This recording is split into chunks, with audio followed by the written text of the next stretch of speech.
नमस्कार। आप देख रहे हैं वत्स सुवाच और मैं हूं मुकेश वत्स।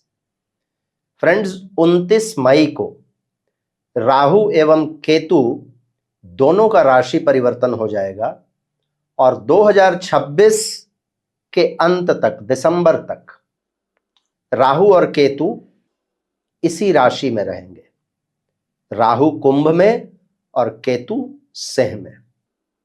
कुंभ राशि राहु की अपनी राशि है और राहु के ट्रांजिट से संबंधित एक बहुत ही डिटेल्ड वीडियो आप लोगों को मैं अभी कुछ दिन पहले दे चुका हूं। आज के इस वीडियो में मैं बताऊंगा कि केतु जब सूर्य की राशि सिंह में आएंगे तो अगले 1.5 वर्षों तक हम सभी लोगों को क्या एक्सपेक्ट करना चाहिए, कौन से सरल उपाय करने चाहिए जिससे इसके दुष्प्रभावों से हम बच सकें, और साथ ही हर राशि एवं हर लग्न पर सिंह राशि में केतु के इस प्रवास का क्या प्रभाव होगा। तो ये महत्वपूर्ण वीडियो है, इसको अंतिम तक अवश्य देखिएगा। मेरे कंटेंट यदि आपको अच्छे लगते हैं तो मेरे चैनल को सब्सक्राइब कर लीजिएगा, बगल के बेल आइकन को दबा लीजिएगा ताकि मेरे वीडियोस के नोटिफिकेशंस आपको सबसे पहले मिल जाया करेंगे। फ्रेंड्स, यदि मैं ऐसा कहूं कि हमारे 9 ग्रहों में से सबसे ज्यादा रहस्यवादी ग्रह केतु हैं तो इसमें कोई अतिशयोक्ति नहीं होगी। हमारे पौराणिक कथाओं के अनुसार केतु का सिर नहीं है, सिर्फ धड़ है। और इसलिए आपने ज्योतिषियों को अक्सर कहते सुना होगा कि केतु एक लॉजिकलेस, एक हेडलेस प्लैनेट है। केतु एक वन वे ट्रैफिक है। इमोशंस में आकर जिस रास्ते को पकड़ ले फिर उसी रास्ते पर ये आगे चलता रहता है बिना सोचे समझे कि आगे क्या परिणाम उसको मिलेंगे। रहस्यवादी मैं इसलिए भी कहता हूं कि केतु यदि अच्छी स्थिति में हो, अपने नक्षत्रों में हो, तो व्यक्ति को बुलंदियों पर भी पहुंचाता है। और वहीं यदि ये एक नेगेटिव रूप ले ले तो फिर ये व्यक्ति को सब कुछ छोड़ छाड़ कर एक सन्यासी बनने पर भी मजबूर कर देता है। स्पिरिचुअलिटी का कारक केतु किसी भी व्यक्ति को स्पिरिचुअली बहुत ज्यादा एलिवेट करने में सक्षम ग्रह माना जाता है। और वहीं दूसरी ओर जब ये एक विध्वंसकारी रूप ले ले तो बहुत बड़े बड़े आतंकवादी भी पैदा कर देता है। ये एक तरफ तो डिप्रेशन और डिजर्शन का कारक है, अवसाद और परित्याग का कारक है, तो दूसरी तरफ ये व्यक्ति को एक बहुत ही ज्यादा शातिर आपराधिक दिमाग भी देता है। व्यक्ति को बहुत ज्यादा सीक्रेटिव, बहुत ज्यादा क्लैंडस्टाइन भी बनाता है। और शायद यही वजह है कि विजिलेंस के लोगों में, सीबीआई के लोगों में, सीक्रेट एजेंसीज, गुप्तचरों की कुंडली में केतु बहुत ज्यादा इंपॉर्टेंट दिखता है। केतु के उम्र को ग्रहों में सबसे ज्यादा माना जाता है, यानी कि केतु को grand old man of the planets माना जाता है। केतु एक फायरी प्लैनेट है, इसमें अग्नि की प्रमुखता है। और ऐसा केतु जब सिंह राशि में आएगा, जो कि सूर्य की राशि है, जो कि राजसी ठाठ बाट, राजा, किला, administrative centres, decision makers, forests, hills, casinos, हमारे शरीर में हमारी हड्डियां, हमारा इम्यूनिटी सिस्टम, हमारा बोन मैरो, हमारा हृदय, हमारा पाचन, इन चीजों को रिप्रेजेंट करता है। जब यहां पर केतु आएगा तो क्या होगा? ये शासक वर्ग के लिए बहुत अच्छा ट्रांजिट नहीं है। जो लोग भी डिसीजन मेकर्स हैं, अगले 1.5 वर्षों तक उनको बहुत सावधानी रखनी होगी। इस समय में हम लोग देखेंगे कि बहुत सारे राजा, यानी कि बहुत सारे रूलिंग वर्ग के लोग, बहुत सारे डिसीजन मेकर्स, बहुत सारे एडमिनिस्ट्रेटर्स, उनके कैरियर का अंत होगा। कई सारे लोग अपनी स्वेच्छा से अपने पद को छोड़ देंगे। ये हमारे देखने की और समझने की, डिसर्नमेंट की, डिस्क्रिशन के पावर्स को ये अफेक्ट करेगा। हमारा डिसीजन मेकिंग गलत हो सकता है। और रूलर्स के लिए भी ये इंपॉर्टेंट इसलिए भी है कि उनका जो डिसीजंस इस समय में हो सकता है, they can be flawed.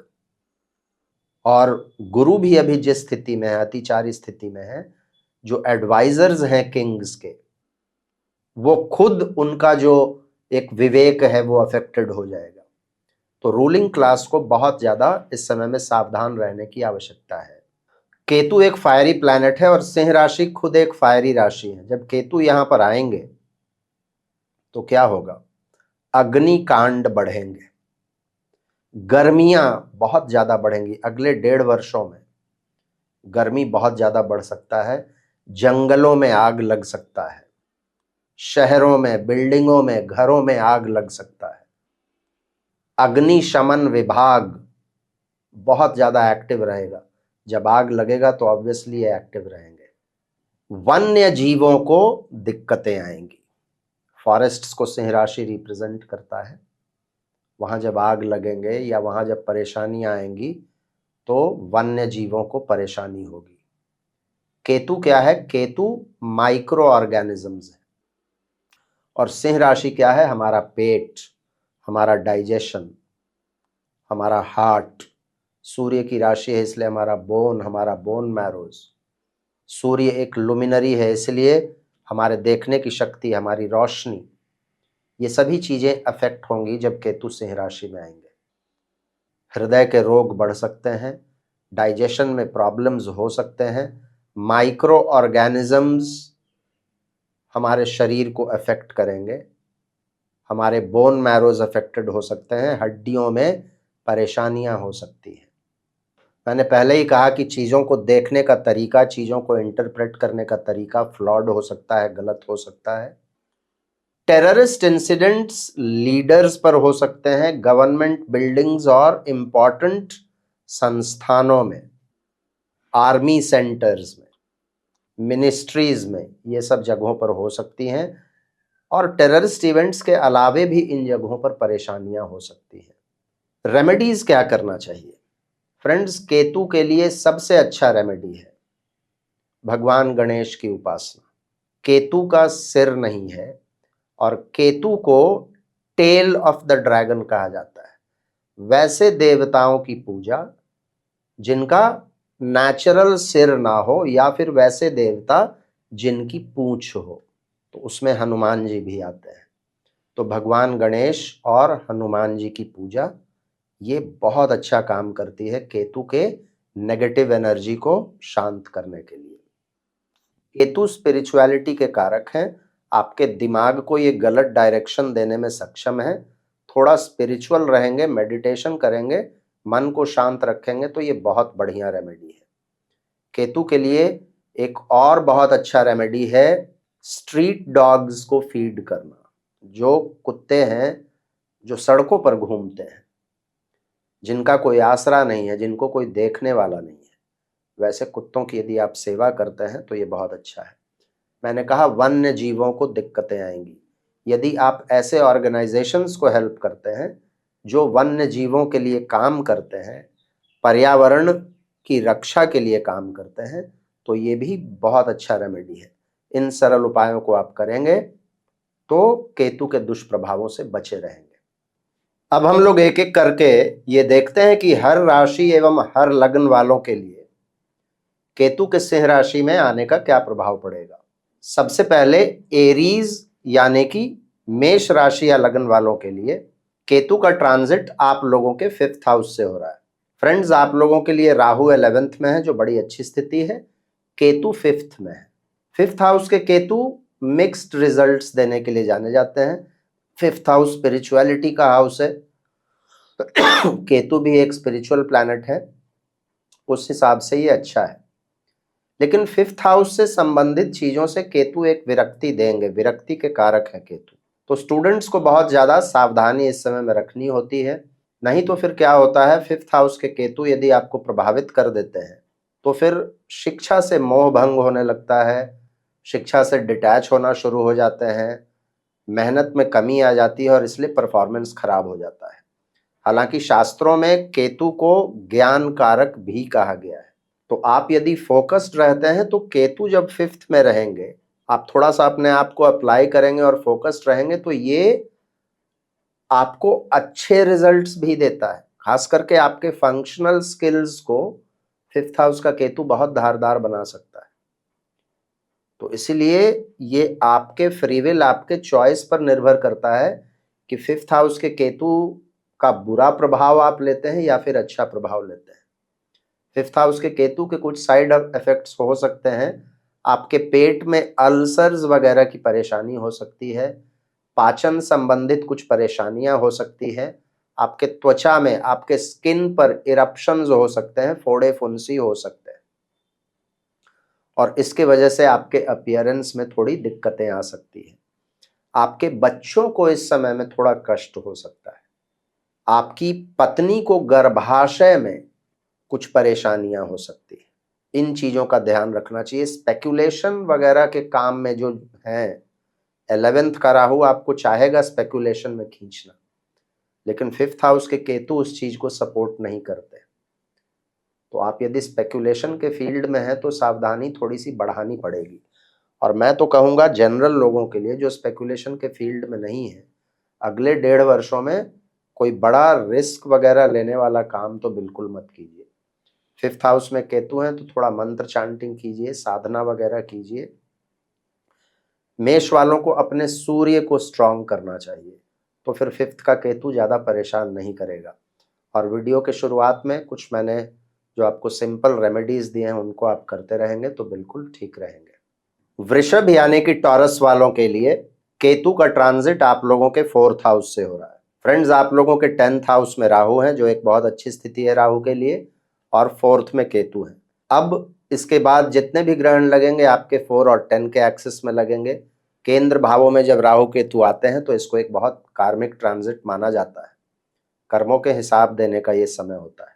10th house में राहु आपको काम में बहुत ज्यादा मशगूल करेंगे, और 4th के केतु आपको घरेलू जीवन से डिसएंचांटेड करेंगे। ध्यान ये रखना होगा कि वर्क प्रेशर इतना ना बढ़ जाए या काम में इतने मशगूल ना हो जाए कि अपने घरेलू मैटर्स पर, अपने पारिवारिक जीवन पर आपका ध्यान ना रहे। इस बात का ध्यान रखिएगा। कई बार 4th हाउस का केतु व्यक्ति को इतना डिसएंचांटेड, इतना डिप्रेस्ड, इतना ज्यादा डिजर्टेड कर देता है कि व्यक्ति बिल्कुल सन्यासियों के जैसा व्यवहार करने लगता है। और मैंने अपने एक्सपीरियंस में देखा है कि कई लोगों ने वैसे समय में सन्यास ग्रहण किया है जिस समय में उनके 4th हाउस से केतु का ट्रांजिट हो रहा था। यदि आपकी कुंडली में रोग स्थान में ऐसे इंडिकेशंस हैं तो 4th का केतु स्वास्थ्य वगैरह में भी कुछ परेशानियां दे सकता है। खास करके पेट में दर्द, हृदय की परेशानियां, ये सब चीजें हो सकती है। 4th हाउस प्राइमरी एजुकेशन का है। अपने बच्चों के एजुकेशन का ध्यान रखिए। आप खुद यदि स्टूडेंट हैं तो आपको भी ध्यान रखना होगा। 4th हाउस में केतु हैं तो प्रॉपर्टी डील वगैरह करने में सावधानी रखनी चाहिए, नहीं तो 4th का केतु गलत तरीके के प्रॉपर्टी आपको दिलवा सकता है जिसमें वास्तु दोष हो या कोई डिस्प्यूट हो, या फिर आप ऐसा प्रॉपर्टी ले लेंगे जिसमें आप फंसा हुआ महसूस करेंगे अपने आप को। आपको ऐसा लगेगा कि मेरा इन्वेस्टमेंट वेस्ट हो रहा है। इन चीज़ों का ध्यान रखिएगा। रेमेडी में सर्दियों में गरीब लोगों के बीच में कंबल का वितरण यदि आप सामर्थ्यवान है तो कर सकते हैं। स्ट्रीट डॉग्स को फीड कीजिए, ये बहुत अच्छा रेमेडी है। इस वीडियो के शुरुआत में भी मैंने कुछ सरल उपाय बताए हैं, उनको आप यदि करते रहेंगे तो बिल्कुल ठीक रहेंगे। मिथुन यानी कि जेमिनी वालों के लिए केतु आप लोगों के 3rd हाउस से गुजर रहे हैं। फ्रेंड्स, यदि आपकी राशि मिथुन है तो 3rd हाउस के केतु को बहुत अच्छा माना जाता है। कहने का मतलब चंद्रमा से 3rd में जब केतु आते हैं तो बहुत अच्छे रिजल्ट्स देते हैं। आपके एनर्जी लेवल्स को अच्छा करते हैं, क्लैरिटी ऑफ थॉट देते हैं, आपको बहुत ज़्यादा एक्टिव बनाते हैं, दुश्मनों पर विजय प्राप्त करता है व्यक्ति, और लिविंग स्टैंडर्ड्स में भी बढ़ोतरी होती है। और ये कब होगा? जब आपकी आमदनी बढ़ेगी। लेकिन वहीं दूसरी ओर यदि आपका लगन मिथुन है तो लगन से 3rd में जब केतु आते हैं तो लेजीनेस को बढ़ा सकते हैं, टाल मटोल वाली प्रवृत्ति, प्रोक्रेस्टिनेशन आता है, दूसरे लोग आपको यूज कर लेते हैं। इन चीजों का ध्यान रखना चाहिए। कई बार मैंने अपने एक्सपीरियंस में देखा है कि केतु जब 3rd में आते हैं तो आप देखिएगा तो इस समय में राहु आपके 9th में होंगे, और व्यक्ति यदि स्पिरिचुअल नहीं है तो फिर क्या होता है कि वो गलत तरीके के ऑपोजिट सेक्स के पार्टनर्स का चुनाव कर लेता है और उसकी कामुकता बढ़ जाती है। गलत पार्टनर्स के साथ संगति बनाने के कारण उसको वेनरल डिजीजेस, सेक्सुअल डिजीजेस जैसे सिफिलिस, गोनोरिया, ये सब तक हो जाता है। तो इस समय में चाहिए कि 9th के राहु की मत सुनिए, थोड़ा स्पिरिचुअल रहिए, नहीं तो गलत संगति दिला देगा। हाँ, वहीं दूसरी तरफ यदि आप स्पिरिचुअल हैं तो 3rd का केतु आपको रिलीजियस और स्पिरिचुअल यात्राएं पर ले जाता है, आपके इंट्यूशन को बहुत अच्छा बना देता है, चीजों को समझने की शक्ति जो आपकी है वो बहुत अच्छी हो जाती है। 3rd में केतु कभी कभी आपके छोटे भाई बहनों को भी कुछ कष्ट दे सकता है, तो इन सभी चीज़ों का ध्यान रखिएगा। रेमेडीज़ में आप लोगों को क्या करना चाहिए, वीडियो के शुरुआत में जो मैंने रेमेडीज़ दिए हैं वो आप लोगों के लिए बहुत अच्छा काम करेंगे। और 3rd हाउस में केतु हैं, आप इस समय में यदि अपने पितरों का तर्पण समय समय पर करते रहते हैं, अमावस्या के दिन या पितृपक्ष में, ये बहुत अच्छा रेमेडी है। और भूत तृप्ति यानी कि जानवरों को यदि खिलाते हैं आप, गाय है, कुत्ता है, क्रोज हैं, तो ये भी बहुत अच्छे रेमेडी का काम करता है। कर्क यानी कि कैंसर वालों के लिए केतु का ट्रांजिट आप लोगों के 2nd हाउस से हो रहा है। फ्रेंड्स, राशि से या लग्न से 2nd के केतु को बहुत अच्छा नहीं माना जाता। 2nd में केतु है, 8th में राहु है, दोनों पोजीशन बहुत अच्छा नहीं है। 2nd का केतु, सबसे पहले तो मैंने देखा है कि जब 2nd में केतु आते हैं तो व्यक्ति की दुश्मनी बढ़ जाती है, आपके दुश्मनों का दायरा बढ़ जाता है और अपने लोग भी आपके दुश्मन, आपके परिवार के लोग ही आपका सहयोग नहीं करते या आपका विरोध करते हैं। और उसके पीछे जो सबसे बड़ा कारण होता है वो होता है आपका स्पीच, आप वाणी दोष के शिकार होते हैं। 2nd का केतु आपकी वाणी को इतना ज्यादा कर्कश, इतना ज्यादा ब्लंट और इतना ज्यादा अब्रप्ट बना देता है कि लोग आपके दुश्मन हो जाते हैं, आपको समझ में भी नहीं आता है और लोग आपके दुश्मन बन जाते हैं। और फिर आपको फील होना लगता है कि मैं बड़ा अनलकी हूँ, मैं लोगों के लिए इतना करता हूँ लेकिन कोई मेरे बारे में नहीं सोचता। प्रॉब्लम आपके अंदर होता है। 2nd हाउस में केतु एक और चीज करता है, खाने में अरुचि बढ़ती है, खाना आपको अच्छा नहीं लगता है, खाना जो मिलता है वो भी टेस्टलेस मिलता है, अनटाइमली हो जाता है, खाने का रूटीन खराब हो जाता है। कई लोगों को मैंने देखा है मुंह के अंदर, जीभ के नीचे फोड़ा, फुंसी, अल्सर्स हो जाते हैं। यदि महादशा अंतरदशा खराब है तो ऐसे समय में मैंने देखा है लोगों को माउथ कैंसर जैसी बीमारियां भी इसी समय में शुरू होती हैं जब केतु 2nd में होता है। तो आप यदि कोई व्यसन वगैरह करते हैं, कोशिश कीजिए इस समय में छोड़ने का और वाणी को अच्छा रखिए। 2nd हाउस के केतु फाइनेंशियली भी बहुत अच्छे नहीं माने जाते। इस समय में या तो आपकी आमदनी कम जाती है इसलिए फाइनेंशियल स्ट्रेस का अनुभव करते हैं, या तो फिर आपके खर्चे बढ़ जाते हैं, इसके वजह से फाइनेंसेस में दिक्कतें आती है। तो इस समय में कोशिश करना चाहिए कि कोई भी फाइनेंशियल रिस्क वगैरह ना लें और अपने दायरे में ही रहकर उतना ही नाचें जितना बड़ा आपका आंगन है, पैर उतना ही पसारें जितना लंबा आपका चादर है। इस बात का ध्यान रखेंगे तो ठीक रहेगा। 2nd में केतु है तो अपने कुल देवी या कुल देवता की पूजा अवश्य करनी चाहिए। और जब भी आप पूजा करते हैं तो जिस भी डेटी की पूजा करते हैं कुछ प्रसाद जरूर चढ़ाइए। इसके अलावे जो मैंने वीडियो के शुरुआत में कहा है, कुत्तों को फीड करना, भगवान गणेश की उपासना, हनुमान जी की पूजा, ये सब आप करते रहेंगे तो बिल्कुल ठीक रहेंगे।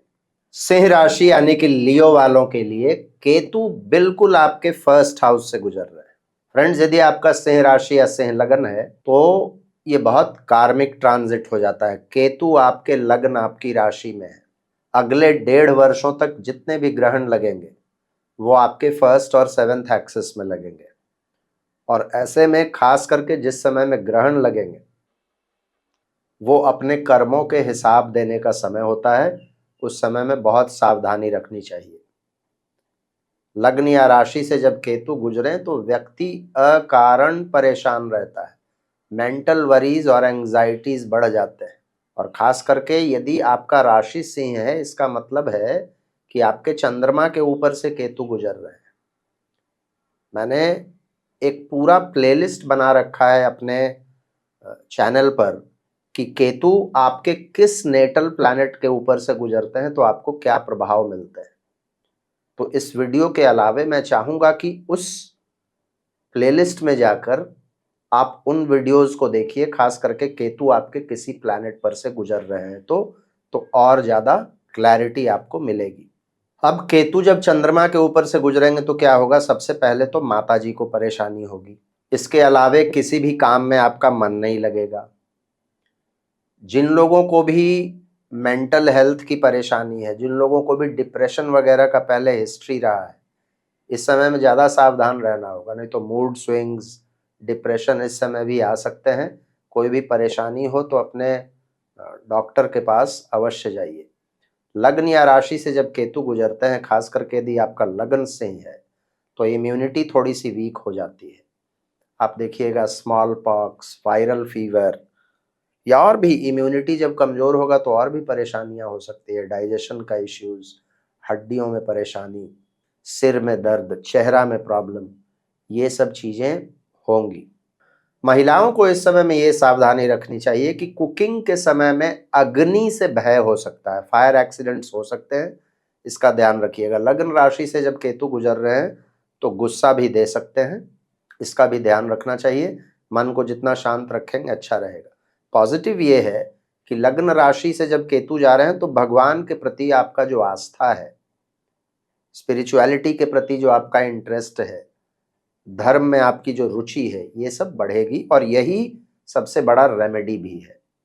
तो रिलैक्स्ड रहने के लिए मेडिटेशन, धर्म में रुचि और वीडियो के शुरुआत में जो मैंने कुछ सरल उपाय बताए हैं उनको आप करते रहेंगे तो बिल्कुल ठीक रहेंगे।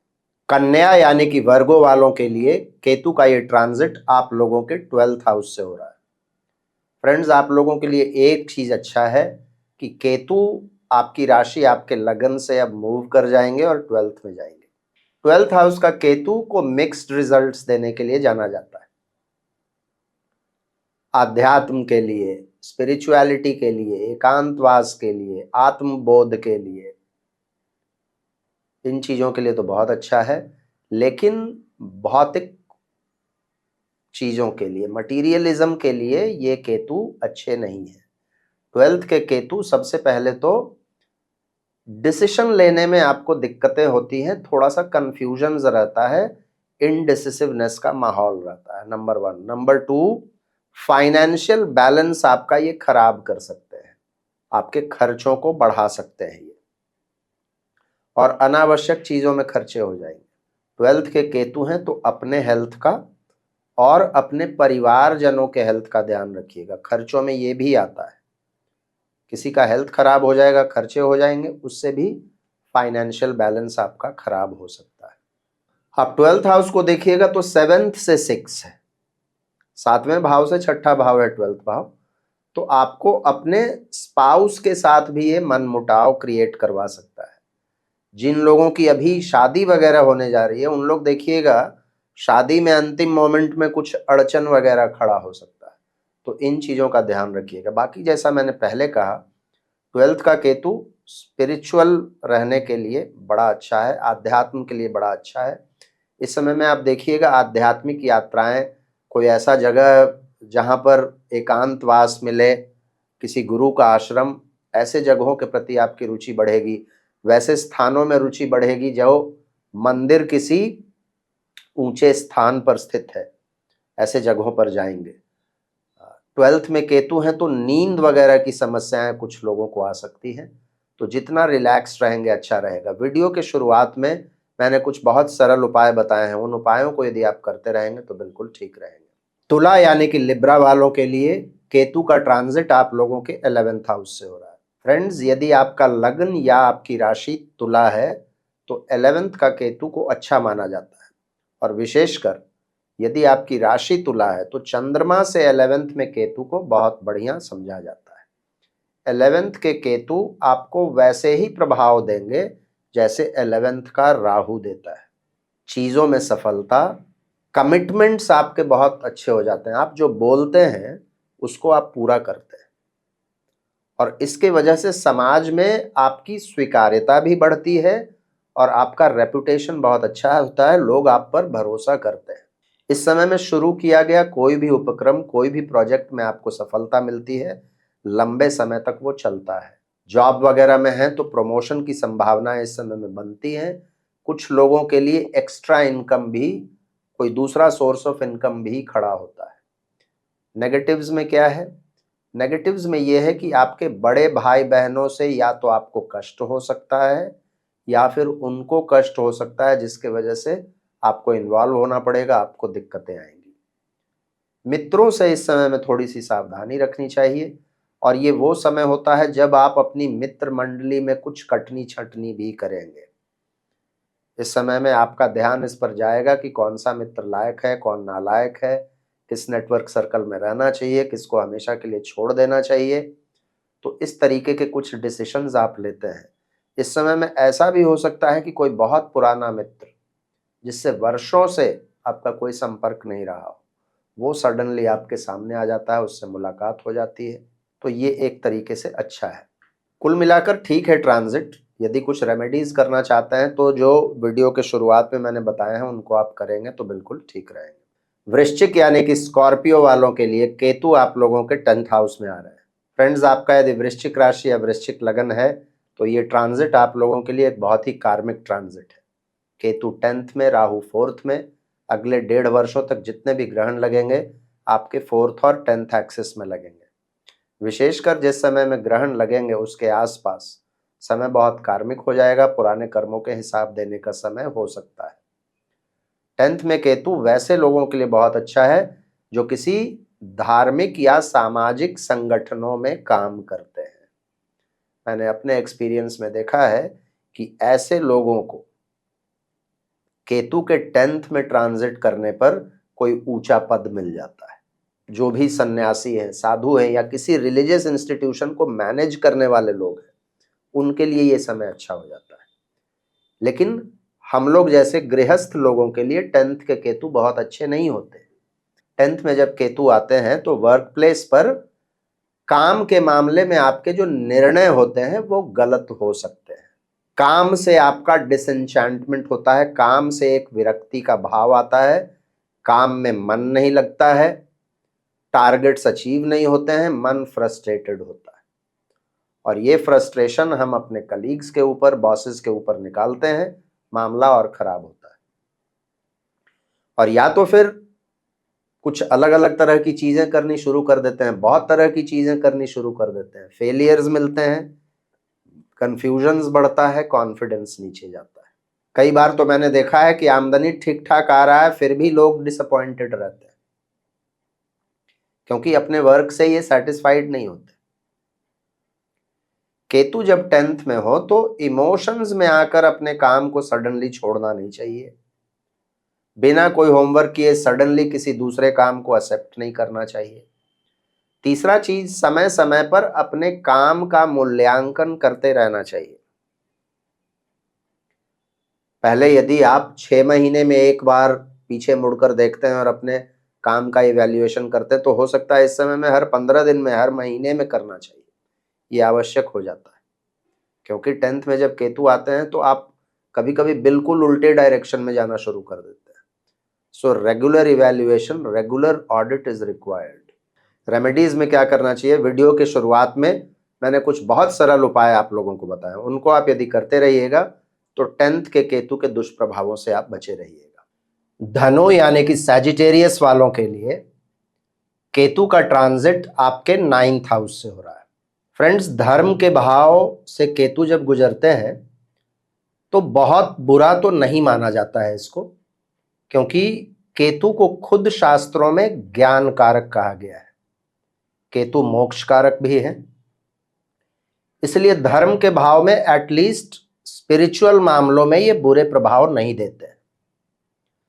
लेकिन 9th हाउस में केतु जाने का मतलब होता है कि ये समय इंट्रोस्पेक्शन का होता है, अपने आप को समझने का समय होता है।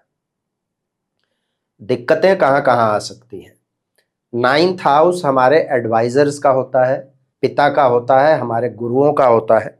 इस समय में ध्यान रखना चाहिए कि केतु के फायरीनेस की वजह से, और सिंह राशि खुद एक फायरी राशि है, अपने गुरुओं के साथ, अपने मेंटर्स के साथ, अपने पिता के साथ आपके संबंध खराब ना हो, इसका ध्यान रखें। 9th में जब केतु आते हैं तो अच्छे और बुरे में भेद करने में थोड़ी सी मुश्किल होती है। व्यक्ति कभी कभी थोड़ा सा इंपल्सिव हो जाता है।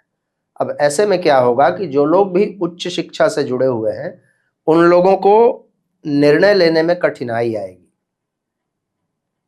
तो गुरुओं के साथ, मेंटर्स के साथ भी यदि संबंध खराब रहेंगे और अपने कोर्स वगैरह के को लेकर यदि आप प्रॉपर फॉलो अप नहीं रखेंगे, प्रॉपर डिसीजन नहीं ले पाएंगे, तो फिर क्या होगा, ये केतु आपको उच्च शिक्षा से डिसएंचांटेड कर देगा।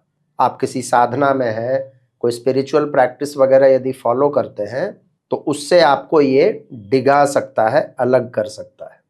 थोड़ा सा इस समय में फोकस्ड ज्यादा रहने की आवश्यकता होती है। जो लोग भी विदेश में रह रहे हैं उन लोगों को बहुत सावधानी रखनी होती है। विदेश में रह रहे लोगों को इस समय में कष्ट हो सकता है, सरकारी पक्ष से परेशानी हो सकती है, कोई इंक्वायरी वगैरह भी बैठ सकता है। तो विदेश में रह रहे लोगों को बहुत सावधानी चाहिए। लंबी यात्राओं के समय में भी 9th का केतु कष्टकारक हो सकता है। तो लंबी यात्राओं के समय में थोड़ा सा प्लानिंग वगैरह के साथ यात्रा करेंगे तो ज्यादा अच्छा रहेगा। 7th से 3rd होता है 9th हाउस। आपके स्पाउस के भाई को, उनकी बहन को ये परेशानी दे सकता है 9th का केतु। 9th में जब केतु आता है और यदि आप किसी भी धार्मिक काम से जुड़े हुए हैं तो अपने कर्म को सही रखिए। इस समय में यदि किसी को गलत सलाह देते हैं, गलत राय देते हैं, उसमें एस्ट्रोलॉजर्स भी आ जाते हैं, किसी को यदि धोखा देते हैं और उस समय में आपका केतु यदि 9th से जा रहा है तो ये बहुत बुरा कर्माज क्रिएट करता है। 9th में जब केतु आते हैं तो आपके पिता के जीवन में भी बदलाव आता है। सबसे अच्छा रेमेडी है 9th के केतु के लिए इंट्रोस्पेक्शन, मेडिटेशन, थोड़ा स्पिरिचुअल रहना, रिलीजियस स्क्रिप्चर्स को पढ़ना, धार्मिक यात्राएं करना। और वीडियो के शुरुआत में मैंने कुछ बहुत सरल उपाय बताए हैं, उन उपायों को यदि आप करते रहेंगे तो बिल्कुल ठीक रहेंगे। मकर यानी कि कैप्रिकॉर्न वालों के लिए केतु आपके 8th हाउस से ट्रांजिट करेंगे। फ्रेंड्स, 8th हाउस में केतु बहुत अच्छे नहीं माने जाते हैं। इस समय में राहु भी देखिएगा तो 2nd हाउस में है। तो दोनों मारक हाउसेस को, एक तरफ राहु एक तरफ केतु पकड़े हुए हैं। 9th हाउस में जब केतु थे तो वो सेल्फ रियलाइजेशन का टाइम था। अब 8th में केतु आए हैं तो ये ट्रांसफॉर्मेशन का टाइम है।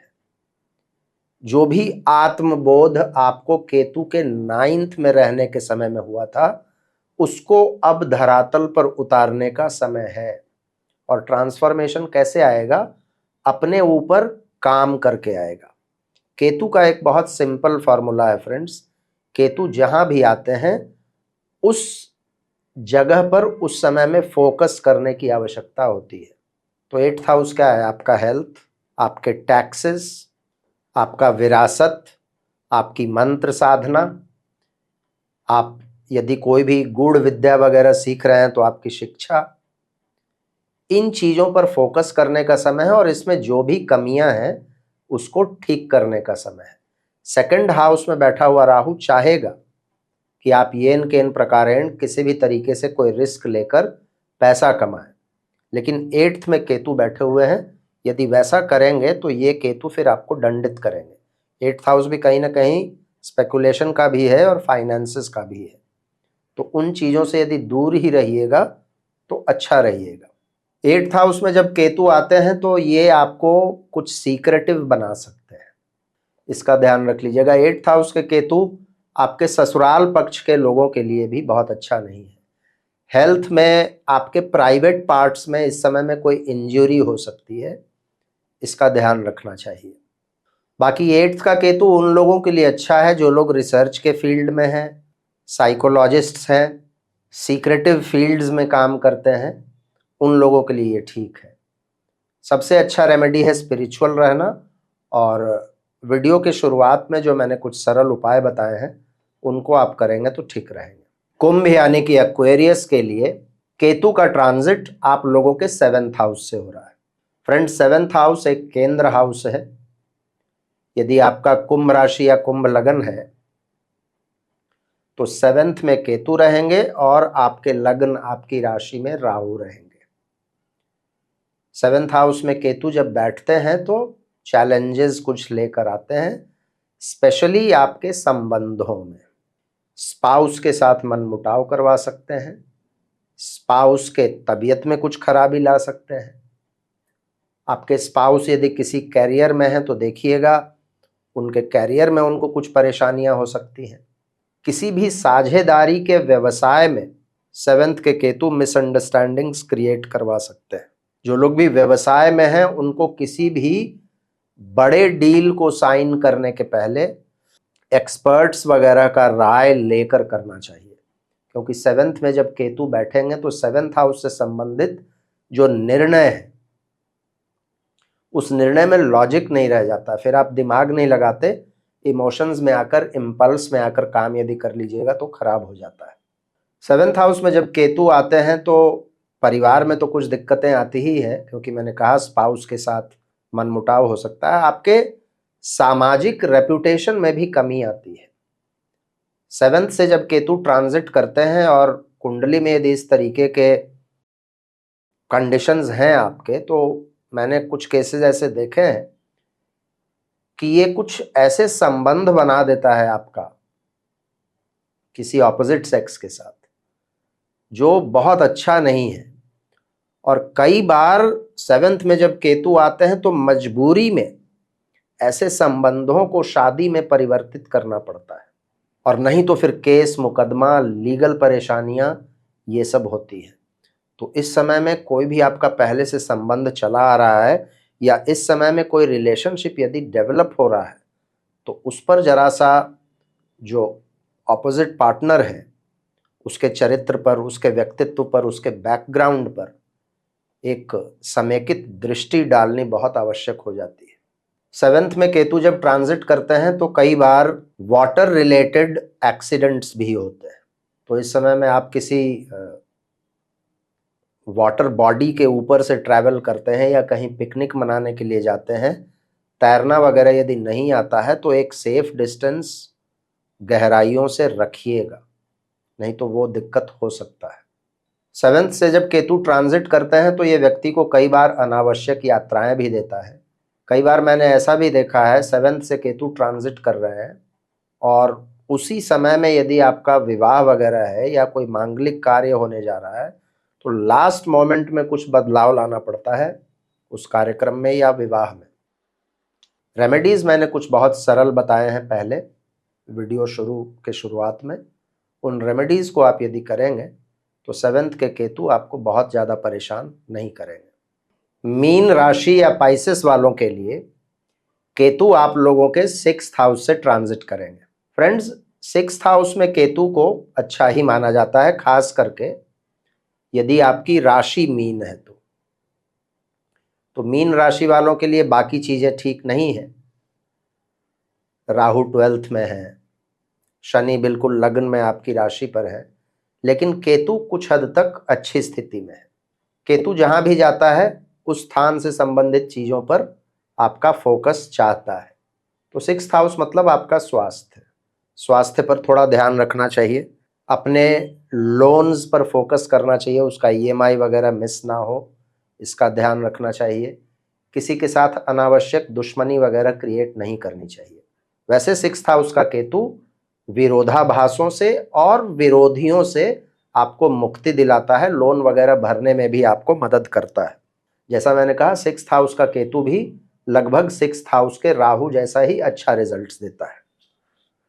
6th हाउस के केतु में एक चीज होता है कि आप थोड़े से मिसअंडरस्टूड हो जाते हैं, और विडंबना यह है कि बाहर के लोगों के लिए आप एक बड़े स्मार्ट और विद्वान और स्कॉलर टाइप के प्रतीत होंगे, लेकिन जो आपका इनर सर्कल है, आपका वर्क प्लेस है, आपके कलीग्स हैं, आपके बॉसेस हैं, वही लोग आपको मिसअंडरस्टैंड करते हैं।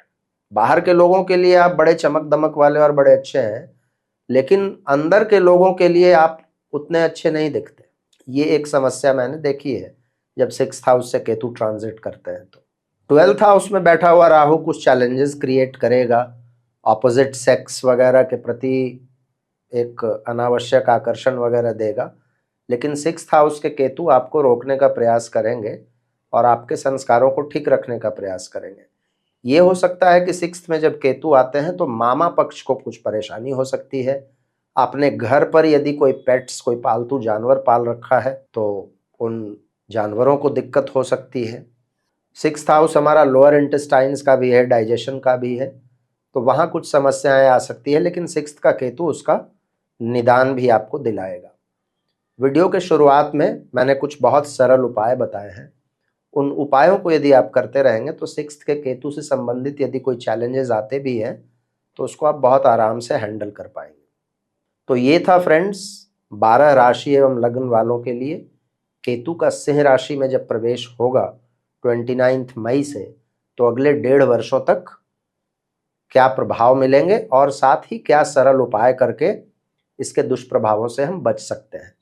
अलग वीडियो मैंने इसलिए बनाया क्योंकि जब राहु और केतु का वीडियो एक साथ बनाते हैं तो मैंने अक्सर देखा है कि राहु पर तो लोग ज़्यादा बताते हैं लेकिन केतु को बस 1-2 लाइन में ही निपटा देते हैं। केतु भी एक बहुत इंपॉर्टेंट प्लैनेट है, तो इसको भी अच्छे से डिस्कस करना बड़ा आवश्यक होता है। तो इसलिए मैंने अलग से ये वीडियो दिया आप लोगों को। मुझे उम्मीद है आप लोगों को वीडियो डिटेल्ड लगा होगा, लॉजिकल लगा होगा।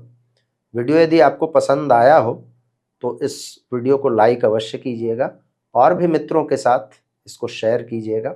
अपना प्यार, अपना आशीर्वाद इसी तरीके से बरसाते रहिएगा। आज मैं अपनी वाणी को यहीं विराम देता हूँ। फिर से मुलाकात होगी हम लोगों की अगले वीडियो में किसी एक नए विषय के साथ। तब तक के लिए बहुत बहुत धन्यवाद। हर हर महादेव। भारत माता की जय।